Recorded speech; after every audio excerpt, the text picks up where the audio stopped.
So welcome to this very first Zamphouse Chat. This is part of our series called Zamphouse Chats, Broadening the Scope of Zambian Entrepreneurship. And today's session is literally the very first one, so which excites me.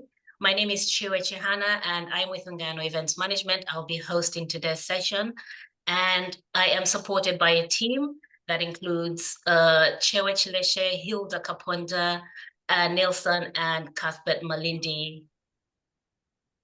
So we're really delighted collectively to be launching this series of talks, which are aimed at fostering entrepreneurship in Zambia, learning from the past, rooted in the present, and focused in the future. This initiative will bring together Zambian entrepreneurs from various sectors to share their experiences, insights, and strategies for success.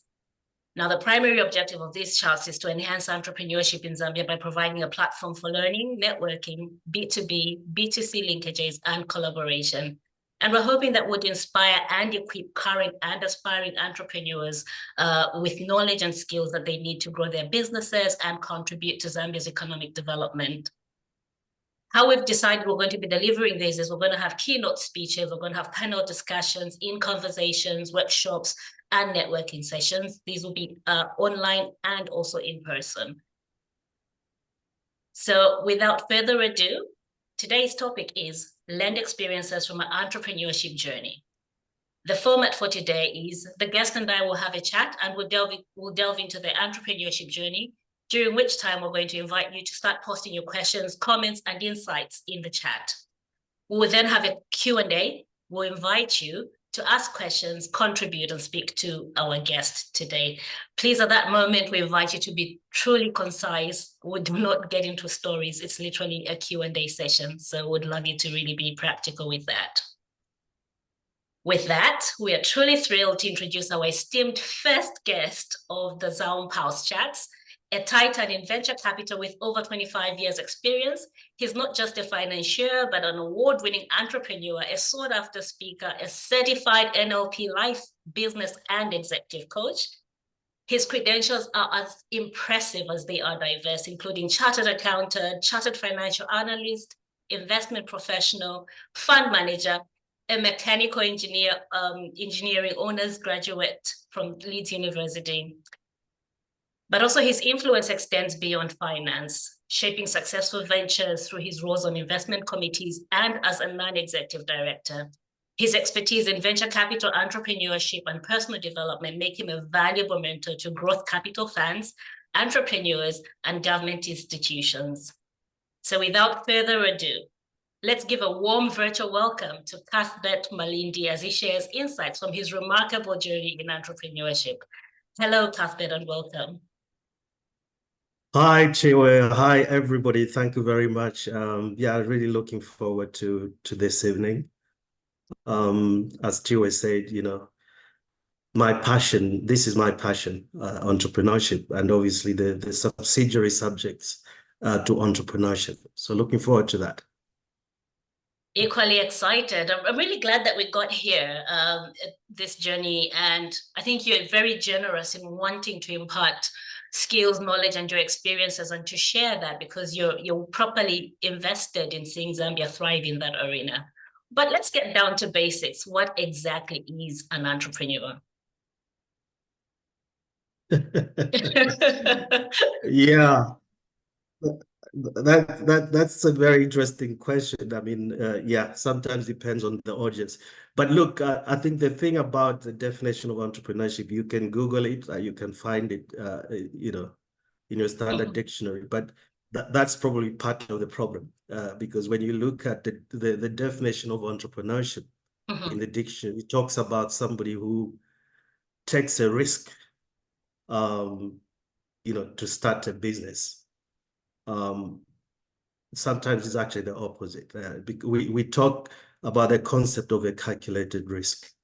So, I mean, I've kind of, you know, through my journey, I've kind of, you know, listened to several people define what it is, and I've come up with my own definition, which really changes from time to time. But for me, an entrepreneur is somebody who identifies a problem.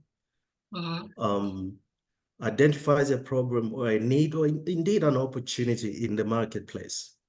Right. And then basically then, defines or comes up with a solution to address that problem. But I think for me, the definition I like as an extension to that is really somebody who wants to solve a massive problem. So it's A massive, it's did you a say massive? Okay, yeah. massive problem. Yeah, to solve a problem for a vast number of people. And so when I say that, it kind of excludes your kind of lifestyle businesses. So I draw this distinction between a business owner and an entrepreneur. Business ownership, usually it's about, running a business or starting a business as an alternative to employment. Right. So you're not really looking for expansion. You're not looking for, growth. You're not looking for somebody at some point investing in your business and then eventually exiting at a profitable, price point. So that's the distinction I would draw. Okay, so you find yourself at the cutting edge of this. You're properly invested in it. What inspired you to become an entrepreneur by that definition? And can you share a bit about your first venture? Right. It's actually it's an interesting story in the sense that I think growing up, I mean, I come from a background, both my parents were teachers. Right. So there was nobody really in our family who was entrepreneur minded or inclined, if I can put it that way. But then obviously I had uncles and aunties and friends who were entrepreneurs, and I was curious, but I never really saw myself as an entrepreneur from the start. What I had in mind was going into business more, but more in the corporate world. That's why I saw myself at probably at some point in future the CEO of some corporate. Right. The funny thing is, maybe just a quick aside, is I mean, I sit on the board of Zambia Railroads. But when I was really young, one of the people I admired was Mr. Anderson Mazoka, who was the general manager of Zambia Railroads. Right. So right from the start, I had this ambition that one day I'll be the CEO of Zambia Railroads. Anyway, but I've ended up as a director. So I went through the traditional route that most of us in Zambia have gone through. Where you go, you go into school, try to get the best marks, try to get to university. So I went through that process, where I got a scholarship to study at Pelembe Secondary School. Went to England to do my mechanical engineering. But that it was always at the back of mind, business. Anyway, I ended up being a chartered accountant. Do you know though? And then, Cuthbert, do you know though, at that point when you were thinking business, do you know what problems you were going to be solving? Because you've explained to us that entrepreneurship is, you come in with a mindset of wanting to make a change, a difference. Did you know then? I think that really came to me when I was studying at university. So I did mechanical engineering. But I think the way I was looking at it, it was more from an engineering standpoint. I was looking at what I guess what revolutionary product, what innovation can I come up with, what kind of engine or machine can I come up with that would really change the landscape. I wasn't really thinking about business even at that stage. I was thinking, I mean, I like to draw this distinction. I think at that point I was thinking more like an engineer. Right. Yeah, trying to really use my brain to kind of come up with something, whether it makes money or not, something that will just, people look at it as a wonderful innovation. That's what I was thinking when I was at university. I think that the entrepreneurial thing came in when I became a chartered accountant. I still had my thoughts as working the corporate world. For me, the turning point was when I then ventured into venture capital. I worked for an American venture capital fund. Yeah. And in my first year, my very first year, I was lucky enough to be sent to the US in Atlanta, for a conference workshop. There's a guy, some of you would have heard of, he's regarded as the pioneer, one of the pioneers of venture capital in the world, Pete Johnson. There were like almost 1,000 of us in the room. I was very young then, a young boy from Africa. I stood up to ask him a question and say, look, Pete, what do you look for when you hire venture capital professionals in your fund?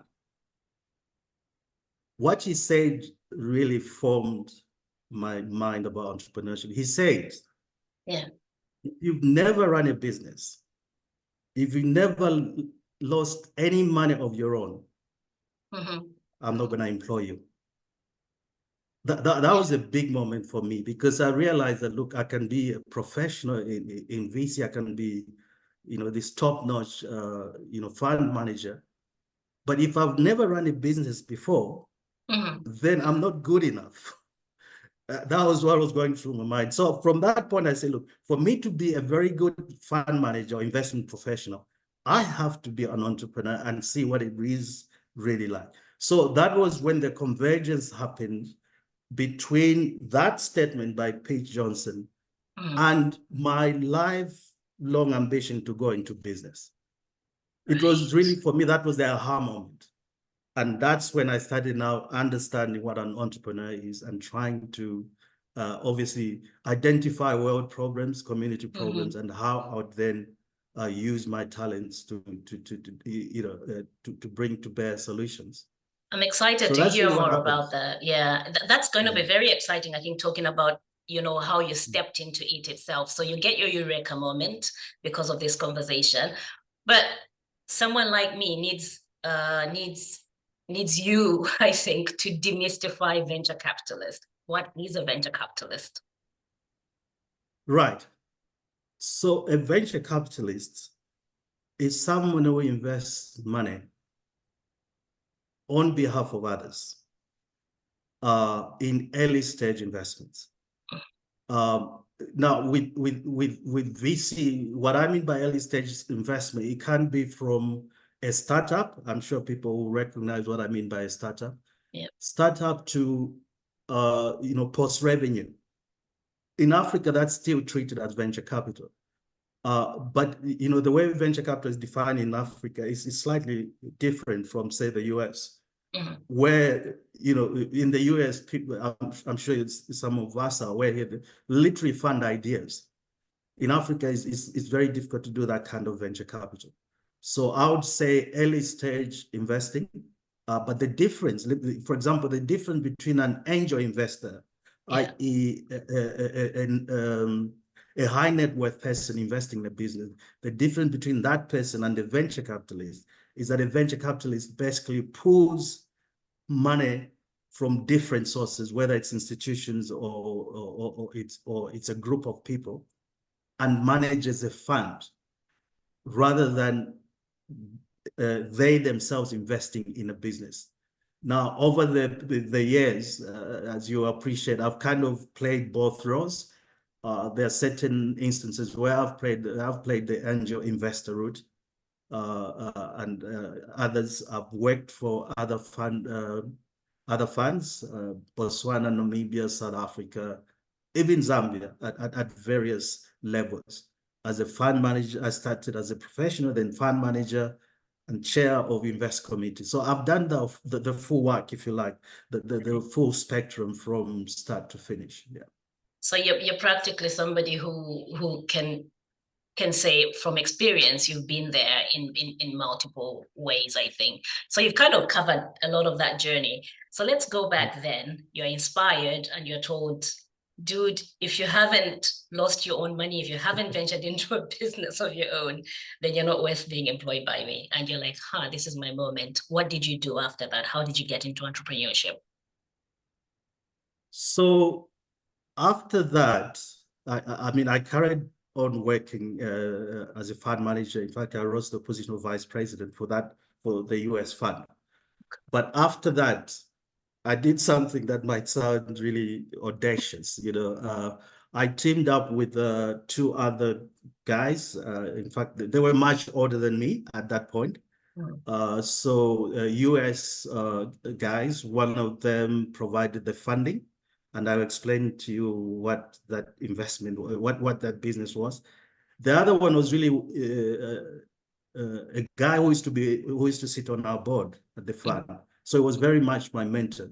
So they called me in, because at that point I didn't have the big pocket. So they said, look, come and join us. You know, we will provide the funding, but here is the idea. So the idea, believe it or not, was this was at the height of the HIV/AIDS pandemic. Right. And at that time, some of us will recall that even though the medication that was available, which was ARVs, it was fine, but it had several side effects. I mean, people would take up to 15, 32 pills a day. So the problem we identified was the pill burden. Secondly, is that there were cases where ARVs actually were not really helping people. The whole HIV/AIDS debate, I'm sure you're aware of that, where some people thought no, nutrition was the answer, not. So I was caught up in that whole debate. So we're talking late 80s, early 90s, or 80s? What No, period? this was at actually the height? 2000s. This was 2000. This was mid 2000. Right. Yeah. Look, ARVs were established as the right medication for HIV/AIDS at that time. Right. But you know, after studying what was really happening and meeting people who were going through, I mean, the side effects, were horrendous. I'm sure some of us can remember that. So we came up with this idea. There was a Russian guy who had come up with a cancer treatment. The ingredient was called TNP. So it was in food, it was thymus nuclear protein. But through studies, we realized that that same drug or that same ingredient compound could actually be used in treating, not curing, but treating HIV. Right. So we put together at the time over $7 million and did clinical trials in South Africa. So we set up the whole company, and then we were the first one to conduct clinical trials. So I was the minority partner in that the three, but I was the chief operating officer, and then the two guys were mainly out of the US, but were coming in and out. So I mean, I'll be honest with you, Chiwe. I used to go to presentations. I would present to physicians, HIV experts in the world, and they'll say, "Are you sure you're not a medical doctor?" Right. So I'm doing this presentation looking for funding. So I really became embedded in that. And for me, the idea is that we need to solve this problem. I even came to Zambia, by the way, to see whether we can do clinical trials. Okay. So I think that's a good illustration of where I saw started. A problem. Yeah. Yes. And I wanted to see how I could be the solution. Okay. And that one was very real. It wasn't really an opportunity to make money per se. It was, here's the problem, big problem, 6 million people living with HIV/AIDS. How do we help them? Where's that initiative now? Has it continued? What has happened to it?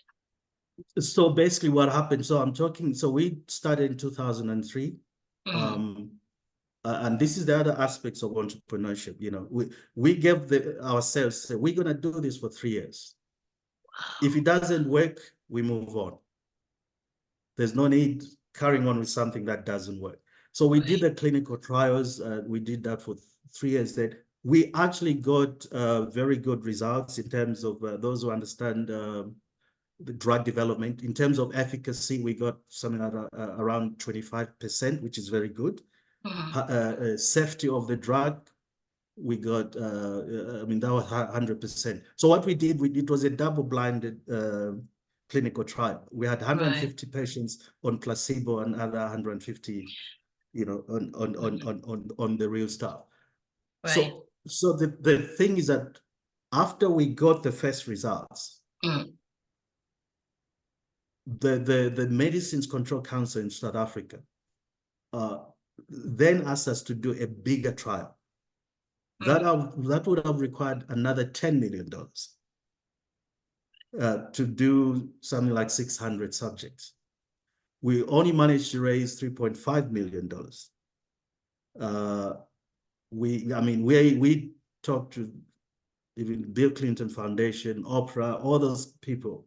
We tried to get money from, but unfortunately, we could only get $3.5 million from actually a South African entity. And at that point, we decided to can it. Okay.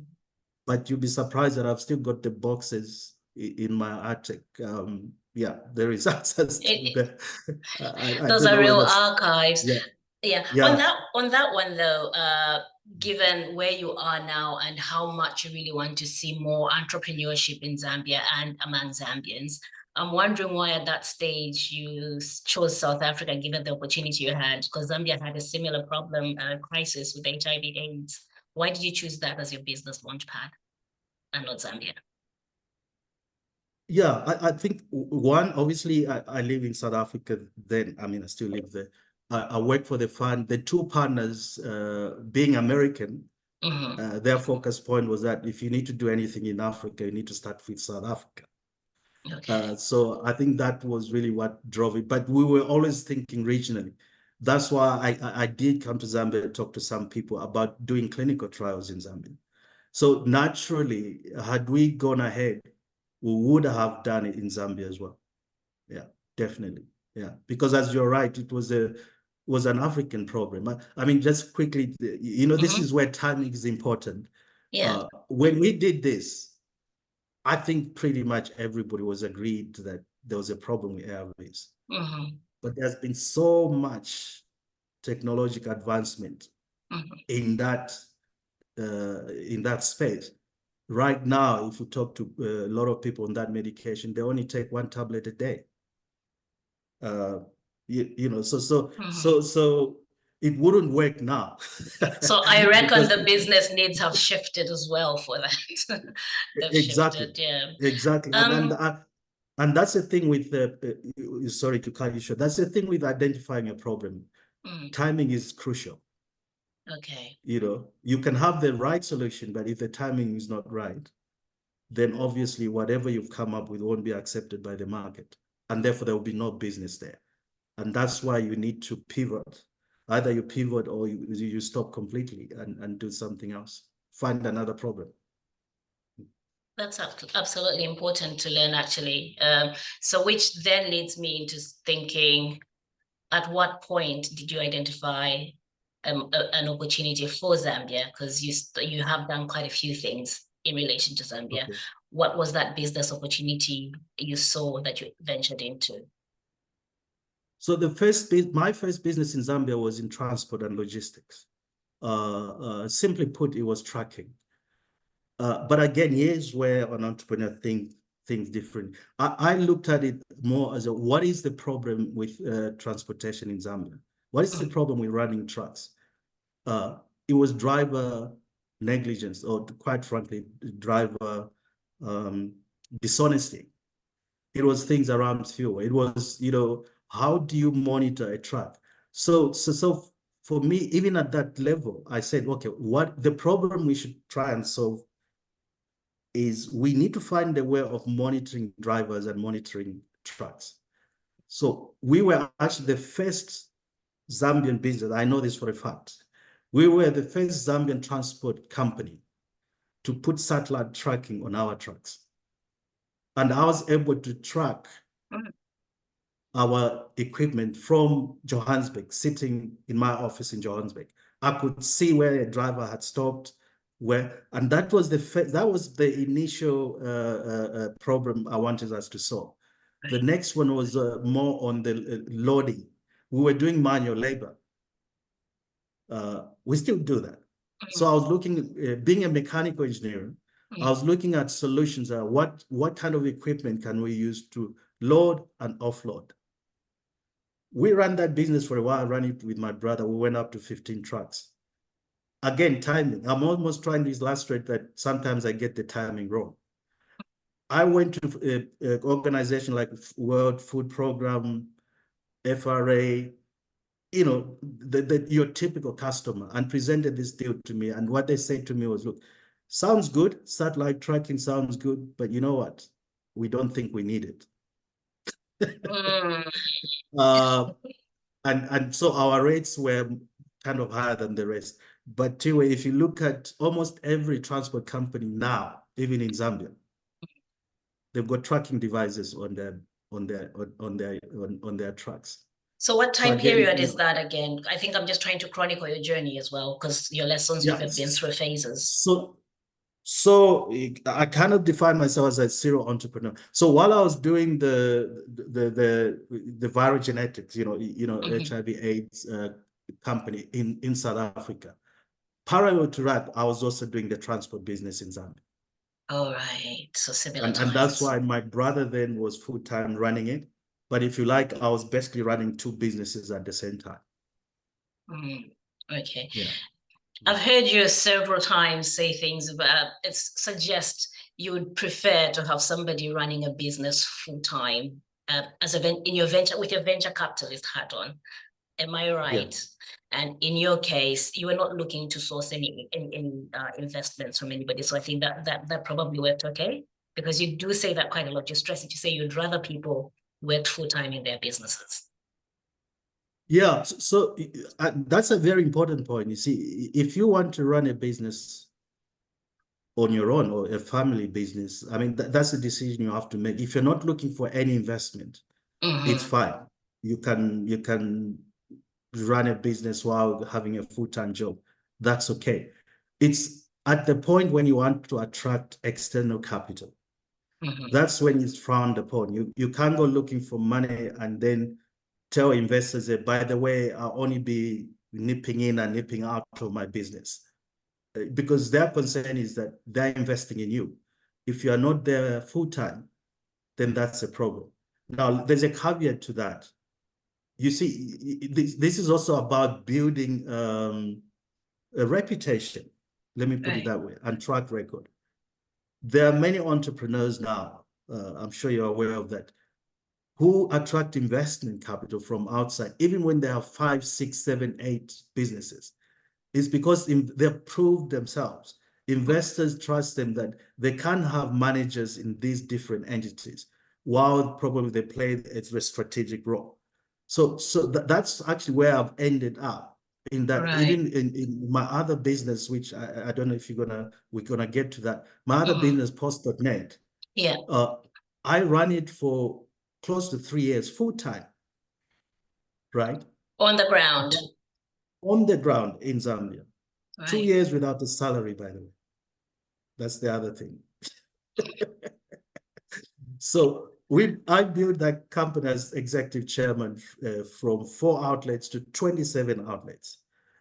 I only got external funders into the business when we got 15 stores. So you can see that I was building my reputation, my track record. I burnt quite a lot of my own money to get the business to the 15 outlets throughout Zambia in the major shopping malls. So by the time Kukula Capital came to invest in my business, even though at that time I was in and out, they were already comfortable that I had built a management team that I could rely on. I did not have to be there every day because I was shuttling between South Africa and Zambia. So I think you raise a very important point. It's not that you should always be full-time throughout your entrepreneurial journey. There comes a point where investors believe in you, that you built you have built sufficient capacity in your business, and they can invest while you're non-executive chairman, as long as you are involved in some capacity. Right.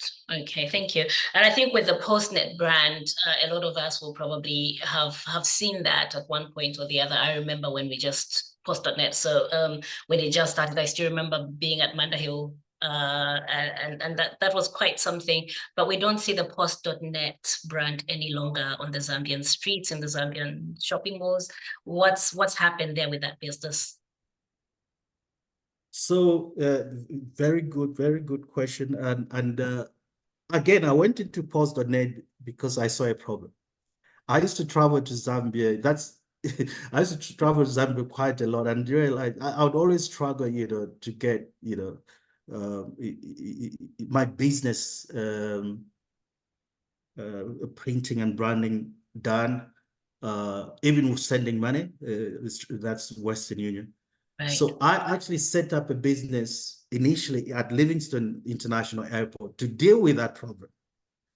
And then the post.net opportunity came along. And so, if you like, I then used my company to take over post.net. So I just wanted to circle back to what the problem was. So at that time, the only major business that was offering money transfer remittance was the post office. This is long before mobile money. This is long before mobile money. So we came in really to be the challenger to Zampo. So we had like 20% market share. Zampo's had the biggest 80%. So that's really why we grew. We were the only. The funny thing is that even at that time, we were the only private company in Africa to do Western Union. In Africa. Really? Yes. Oh, right. Okay. Everywhere else you went, it was either the banks or the post office. So that's pretty much a Zambian story that we don't get to hear about. I don't know where our stories go, because that's quite an achievement then. I don't think I even knew that. So where is it now? What has happened? So what has happened is that obviously mobile money came along, the huge competition. We saw the business last year. It's still there. Actually, it's doing very well. Right. They're slowly building up the network. I'm actually still chairman, although I'm in the last stages. All right. So you've got an exit there happening. Yeah, exiting. I'm pretty much exited. Yeah. But they've gone up to back to around 26, 27 outlets. I think the reason you don't see them and hear a lot about them is that whole remittance business in Zambia has expanded. Right. Mobile money is there. There are other payment systems. There are other ways of sending money, but it's still very much there. In fact, we've maintained our presence in the prime locations. I'm saying we as if I'm still there, but I mean, when I look at it, even when I'm in Zambia, I still look at post.net as mine, if you like what I'm saying, because I was there for nearly 12, 13 years. Yeah, that's a long time. Yeah. I'm going to try and see if we have any questions from the audience. I think we've had a bit of a chat. Are there any questions from the audience, or can we proceed? If you could use your virtual hand or put on your camera, and then I can see you.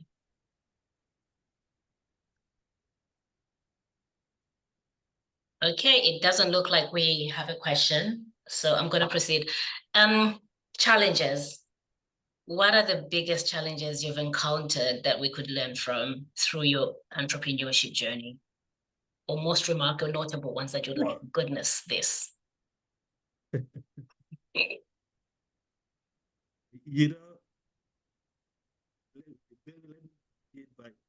know my wife is here. I think she's on this. There's something that she said to me. When I was on the investment side, I was the guy advising the entrepreneurs what to do. I was the guy structuring deals. I was the guy really helping them build value in their businesses. And everything ran smoothly until I started my own business. And the question was, but how come you were able to advise people, but you're struggling in your business? So the reason I'm saying that you never know until you try it. And some of the challenges might actually seem very routine, very mundane, but sometimes just day-to-day decision making. Because when you wear that hat of entrepreneur,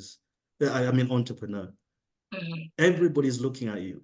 So even in terms of decision making, the buck stops with you.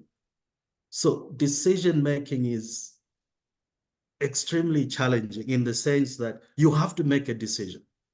And sometimes you might make the wrong decision. It turns out to be, although I don't like to look at it as a wrong decision, you might make a decision that turns out bad, the results are bad. And then obviously, that really knocks your self-confidence back, your self-esteem.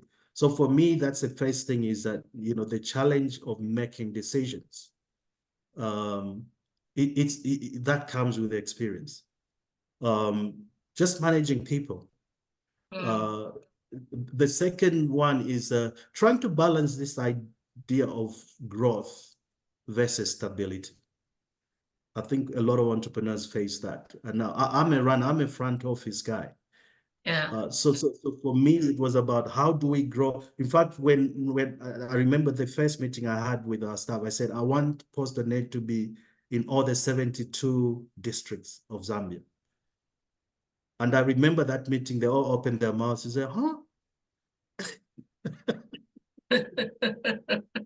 But you knew where you were going with it. You knew what you wanted. At that time, we had 3 shops. Yeah. And so I kept running. You have to keep running. So there's that. The part of you as an entrepreneur is you want to grow the business because you want to solve the problem for, as I said, a vast number of people. Having 3 shops doesn't do it. So you want to grow, but then there's this side that says you need stability.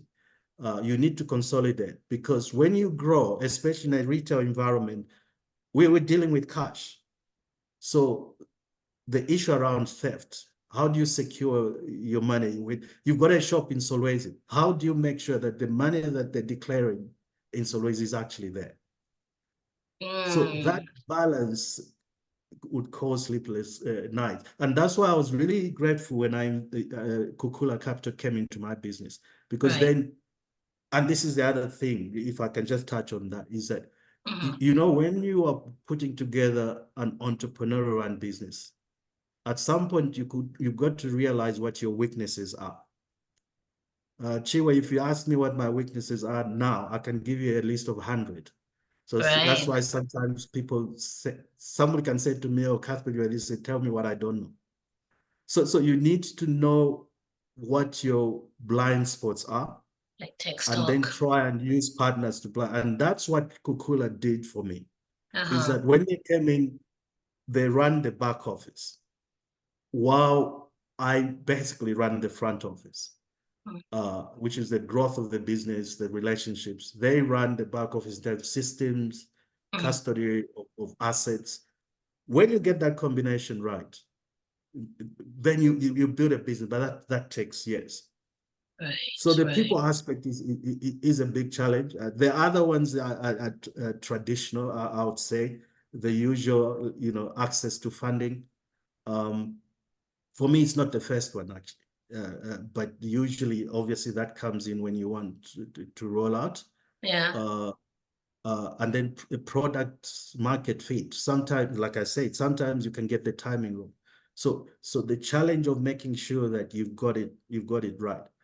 But the beauty about it is that you can always iterate. I look at failure in a very different way from many people. I actually don't like to use the word failure. What do you call it? It's feedback.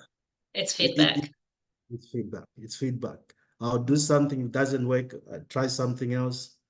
I don't use failure as a so for example, like in the retail environment, there's certain stores that I was bullish about. We opened the store, it didn't work, we closed it after 6 months. Yeah, of course, some people would say, hey, Cuthbert, you made a mistake. Why did you open near Soweto Market? I would say, well, I saw there was a need and an opportunity. Just because it didn't work doesn't mean it was a bad idea. When we opened East Park, Chiwe, when you opened at East Park, did you say? East Park. Even my partners, Kukula, said, no, this is a bad idea. There's no way East Park is going to be bigger than Underhill. That time. I had to literally threaten them that, look, if we don't open East Park, I'm going to open it in my own name as Cuthbert, because I'm pretty certain East Park is going to work. Couple of years later, East Park was our second, out of 27, the second best performing store. Okay, and you still had Kukula with you. They came on board. Yes. Okay. Yeah. I wanted to speak to the first challenge you talked about was making decisions because you're carrying so much weight. And it just reminded me that a few days ago, Chewe, who is part of the team that's brought this event together, had spoken about collaboration. And Chewe, I just wanted you to speak a bit to that about the importance of that. And I think that also plays into decision making. Chewe, are you still there? Okay, so Chewe is muted, but I can read what Chewe said, Cuthbert, and then maybe you could speak to it. So this is what Chewe said. I think the need to collaborate, syndicate, etc., should also be a theme. 10% of 20 million business is better than 100% of a $30,000 any day. But I also think that that also speaks to how you are working to make those decisions as well. How important is collaboration in the early stages of a business? Absolutely essential. When I look back, I'm thinking I should have brought someone like Ukula much earlier. The thing about we entrepreneurs is initially we want to run the show. So we are reluctant to bring any other people to the table, especially financiers, because we don't want to lose control. A lot of now talking about my other activity, like coaching entrepreneurs, advising entrepreneurs, a lot of them tell you they were actually late in bringing in needed skills, in bringing in other financiers, because we want to control the thing. This is my baby. Whereas a lot of entrepreneurs who've succeeded early, from day one, they have an accountant, they have a legal advisor. They're not full-time, but they have those people when they need them. Marketing, HR. Whereas a lot of us, when we start a business, we are everything. We are the HR manager, we are the financial manager, we are the marketing manager. It just burns you. Yeah, I mean, it drains you.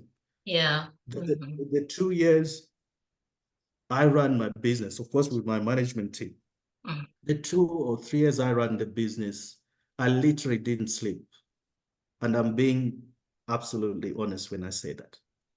Every day was just, hamster on a wheel, if you like. Sometimes you are doing things, but you're not moving because you're not getting that collaboration in. So right now, if you ask me, any business I come across, an entrepreneur I come across, one of the questions I ask them, so who else is working with you? Who else is in your team? If it's a one-man, one-woman business, I'll tell you immediately that you're going to run into problems. Right. Yeah. Yeah, absolutely. Cho, I'm going to move on unless you did still want to build on that particular question. Cuthbert, what I wanted to ask you as well was the role of government in fostering businesses, entrepreneurship. So how important is the role of government in supporting startups? So we've had a beautiful thing happen. I imagine it's a beautiful thing in Zambia where in 2021, we had a ministry that's dedicated to SMEs. How important is that? And what is the actual role you see for government in this environment? Yeah, great question and very relevant to Zambia. Absolutely. I've been lucky enough to have been involved in setting up funds in Mozambique, South Africa, Namibia, and Botswana. Right. Who is missing there? Zambia. I'm talking 25 years of trying. Yeah. In all these countries, the government played a major role. Because, when you're talking about venture capital or risk capital, let me put it that way, really, government needs to come in to subsidize that risk. And that's the only way you can attract other investors. So in Botswana, I was involved in setting up the Botswana venture capital fund under CEDA, $30 million. We invested in like 15 businesses in the end. Did very well. Some fell off the tree, but that's the nature of venture capital. I can give you numerous examples in Botswana. The pension fund, which, I mean, if you look at NAPSA, and I have no problem mentioning them, NAPSA's equivalent in Namibia and Botswana, and even South Africa, has invested in venture capital. Right. Why hasn't NAPSA done that? So you can't, it's very difficult to set up a venture capital ecosystem in any country without that initial government support. Funny enough, even the US venture capital ecosystem was built by government. That's how venture capital started in the US. It was by government. In Israel, it's the same story. India is the same, a similar story. So what am I saying? We cannot run away from the fact that government needs to play a role. So there's a role, there's a key role there. Yeah. There's a key role to play because as government, you got to prepare to, I guess, I mean, obviously I don't want to touch the political side.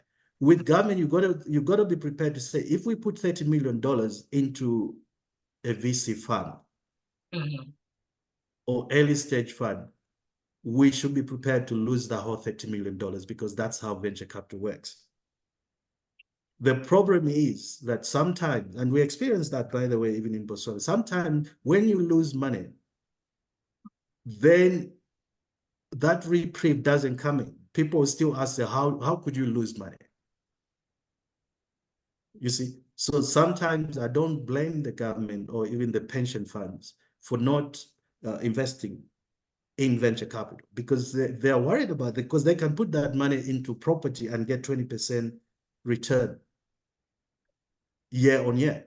So why would they put it in a VC where out of 10 investments, probably 4 or 5 will bomb out, 2 will do reasonably well, but just make enough money, and only 1 or 2 will really make you 10 times, and that is what pays for the whole portfolio.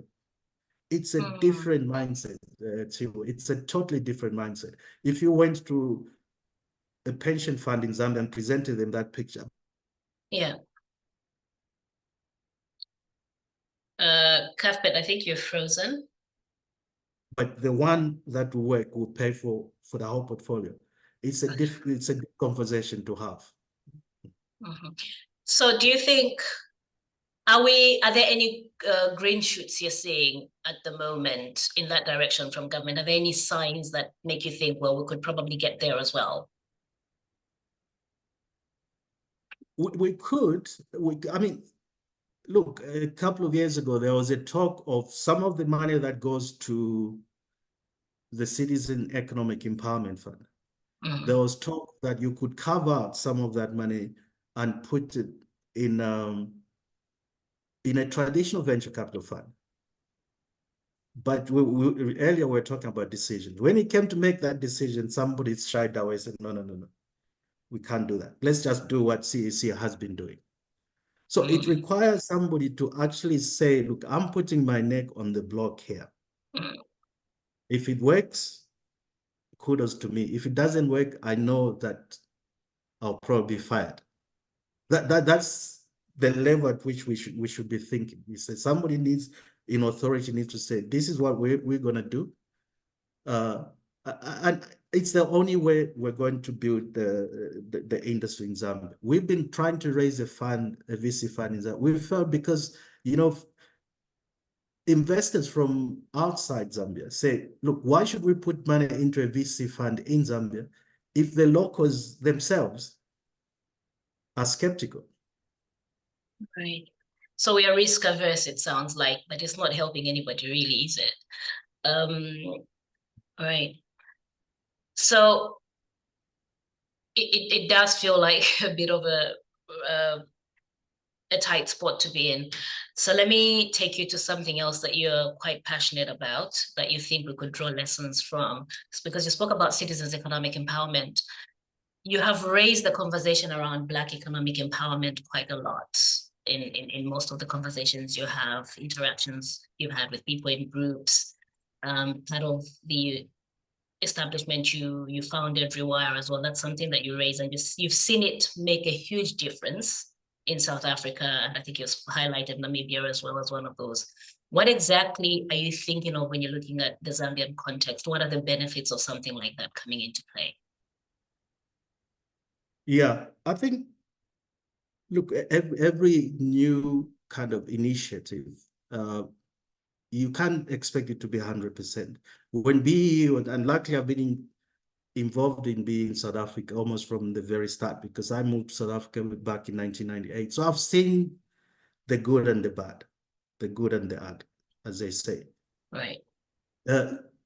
BE, if you ask me, BE has actually been a positive in all those three countries, Botswana, South Africa, and Namibia. The problem is that we only hear about the so-called the top. That's where this whole thing comes to say only the rich are being enriched. So when you say the top, you're talking about, we only hear about those extra thriving businesses that Black people lead, like the massive ones, but there's a lot more beneath that you want to speak to. Yeah. Yes. Okay. We hear about the names. You know, we hear about the names to say this particular name, they benefited from BEE. That's the only reason they're doing well. Patrice Motsepe is a case in point. I've known Patrice since he was a lawyer. Patrice did not just spring from nowhere. But when you listen to people talk about him, it's as though he's only successful because he was helped unfairly by the government. That's not true. So sometimes we hear these stories and we make up our own mind and say B is not good because it just makes a certain section of the society rich. I sit on an investment committee in South Africa. The kind of deals we do are 2 million rands, 5 million rands, 20 million rands. Those are people you never hear about. Right. And a lot of them are women-owned businesses. But the impact that it has done, it's amazing. It's amazing because some of the funding they get is pretty much 0% interest. Wow. But when you go and visit them after 12 months, they're running a big, big business. But we don't hear those stories. So if I take it back to Zambia, imagine if we had that kind of funding. Don't go and get somebody who has never run a transport business and give them money and call that citizen empowerment. That is the wrong approach. What is the right approach, Cuthbert? The right approach is that find out which Zambians are in the transport sector. Which Zambians have 2 or 3 or 5 trucks and have been running their own business for the last few years. Those are the people you empower. Those are the people you give money to so that they expand their business, they create jobs. If you're going to empower people, give money to somebody who's never done it before, and just because money is available. I mean, we have situations where, for example, somebody, and I'm just making an example, somebody is working, for example, in the civil service. Somehow, they manage to get money from CEC, and they go and start a business. I can guarantee you 90% probability that business will fail. Okay. Because that's not real empowerment. Real empowerment is you go to somebody who has been running a hotel, a boutique hotel in Kitwe or Chipata, whatever, somebody who's been running a restaurant, and they want to expand. That is how you empower people.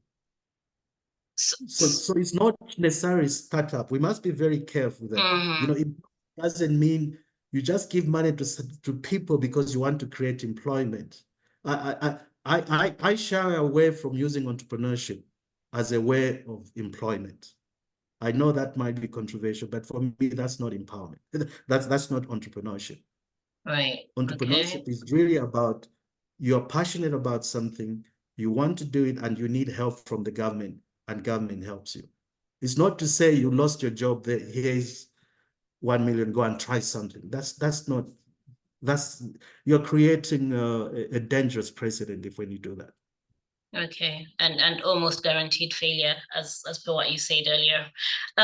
So in terms of policies, because only because we're speaking policy now and the regulatory environment. So are there, apart from the BEE, which I'm assuming maybe has helped you, or you've experienced it help people, are there any other examples of policies that you think have either helped or hindered you in your ventures, or that people can ride on in Zambia specifically in that context? Okay, so maybe let me answer by expanding a little bit on the B. It's a different level. There's shareholding, there's procurement, there's employment equity. Obviously, in terms of employment equity in Zambia, I don't think we have a problem. I mean, most business in Zambia are run by Zambians. Okay. So there's not really a big issue there. The issue is on the shareholding and then on the procurement. Now, procurement, a lot of us only think in terms of government. But if you look at BE in these countries I've mentioned, even corporates are subject to BEE. So how they procure, even if they're private companies, big private companies, they still need to meet BEE codes and criteria for them to earn points. So that's the procurement side. But the third one, which I'm also involved in, is what they call enterprise supply development. The funny thing is that some of these companies are in Zambia. Let me mention Engen. Engen South Africa funds suppliers to Engen to help them grow. They actually fund them. So Engen can fund you to go and set up an Engen filling station. And they fund it 100%. Wow. For you to supply to them, obviously, right now I'm mentoring a group of entrepreneurs in the motor repair shop business. Guess who is paying me to mentor those? It's an insurance company. Because that insurance company wants to direct their customer to that Black-owned business. Right. But they don't have to pay for mentorship. They don't have to pay for coaching. Outsurance, I can mention it. Outsurance is the insurance company paying me to uplift Black entrepreneurs. The Black-owned business, right. So imagine professional insurance doing the same in that. So there are different ways in which you can... I can see that changing. I can see that changing the landscape of small businesses, actually. So we've literally got 3 minutes to claw back from the start. What would you like to share that you think is cardinal that people can take away? I think let me address so on the supply and demand side, on the government side. I honestly think we need to set up an SME fund. Again, it's copy and paste. South Africa has done it. And the beauty with that is that it's a private managed fund, but some of them, in fact, most of the money comes from the corporate as a way of giving back. So for me, an SME fund, by the way, it's something that I've talked to the powers that be in Zambia. They like the idea, but it's all about execution. Right. On the other side, on the demand side, to my fellow entrepreneurs, I think for me, when I was walking this journey, we use the term coachable. You have to be coachable. You literally have to say, what I need to market my product or myself to investors. I'm not looking for an investor to understand me, because an investor doesn't have to understand you. They are looking at 100, 200 projects that they look at. So if you're going to go with an attitude that says, I want you to understand my business, and if you don't invest well, you don't understand my business, an investor doesn't care, to be honest with you. So if the ball is in your court as an entrepreneur, to try and convince people that, one, you've got the right horse, and then second, you're the right jockey, basically. Thank you, Cuthbert. Thank you so much. That was very insightful. So I think inadvertently you answered the very last question that I was going to ask, but then maybe you can put a bit of meat on it. I was just going to say, and this is going to be a standard one, I think, for going forward for us. Okay. Yeah. What one thing would you put in place in Zambia to advance entrepreneurship if you had agency or power? If I was the president for 30 minutes, 13 minutes. I would look, honestly, I would look all around government resources and take $30 million or even $50 million and instruct somebody within 6 months. We should have a fund dedicated to SME, but dedicated to what I would say targeted. Now, targeted sounds like a fair word, but looking at Zambian entrepreneurs who can make a difference in what they're already doing. Thank you so much, Cuthbert. It's really been lovely having you and for sharing your insights. Dear audience, thank you so much for joining us for our very, very, very first ZamPulse chat brought to you by Ungano Events Management in collaboration with Hilda Kaponda-Nelson and Chewe Chileshe. Good night and thanks so much. Thank you.